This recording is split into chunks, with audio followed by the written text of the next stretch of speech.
नमस्कार, सुमन्स किचनमध्ये आपलं स्वागत आहे। आज आपण आषाढी एकादशी विशेष फक्त 20 मिनिटांमध्ये अंगुरी रसमलाई कशी बनवायची ते पाहणार आहोत।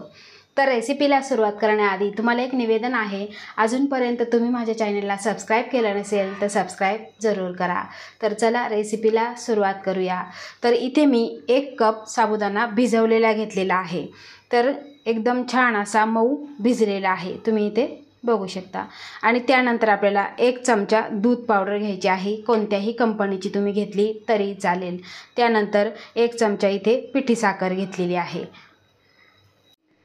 आता इथे मी मिक्सरचं भांडं घेतलेलं आहे आणि त्यामध्ये आपल्याला हा साबुदाणा सगळा ओतून घ्यायचा आहे।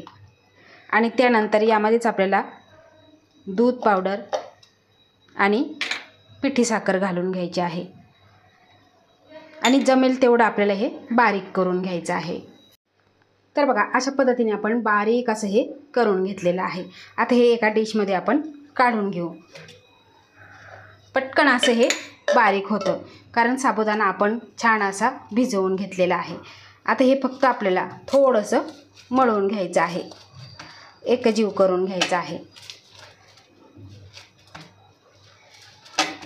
बघा, असं मळून घ्यायचं आणि त्यानंतर अगदी थोडंसं आपल्याला तुपाचा हात घ्यायचा आहे आणि त्यानंतर आपल्याला आपण जसं गुलाबजामला छोटे छोटे बॉल्स बनवतो, अगदी त्या पद्धतीने आपल्याला बॉल्स बनवून घ्यायचे आहे।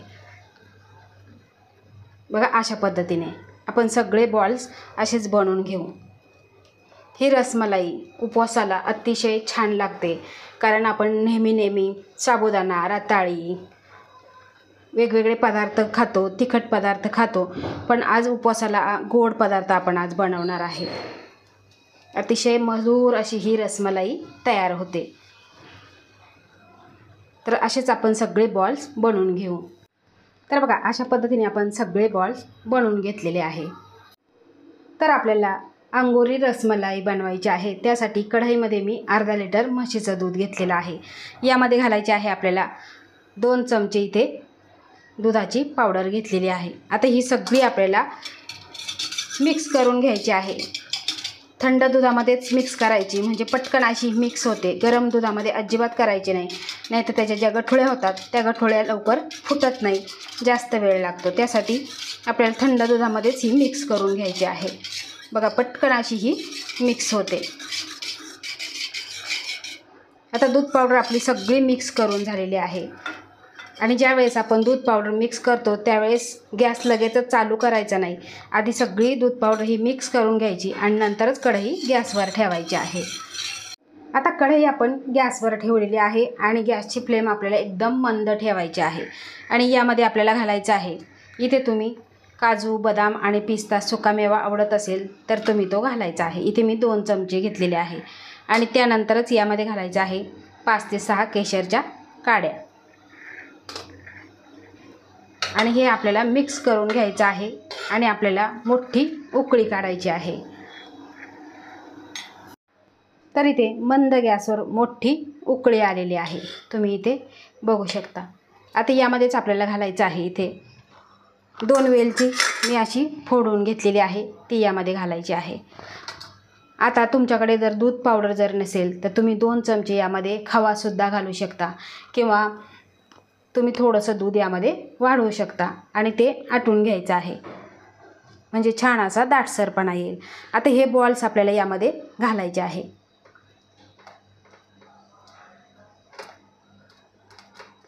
आता हे बॉल्स घातल्यानंतर तळाला जाऊन बसतात आणि जसे जसे हे शिजतील तसे तसे ते वर तरंगायला लागतात। त्यावेळेस समजायचं की आपले हे बॉल्स शिजलेले आहे।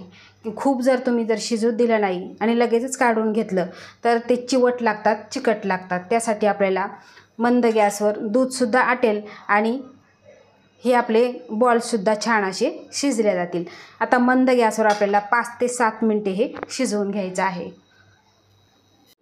तर तुम्ही इथे बघू शकता 5 ते 7 मिनिटांनी हे बॉल सगळे हलके फुलके होऊन वरती आलेले आहे। या अर्थी समजायचं की आपले हे बॉल्स पूर्ण शिजलेले आहे आणि कुठेही चिकट राहत नाही। गॅसची फ्लेम ही शेवटपर्यंत आपल्याला मंदच ठेवायची आहे आणि दूधसुद्धा बऱ्यापैकी आटलेलं आहे।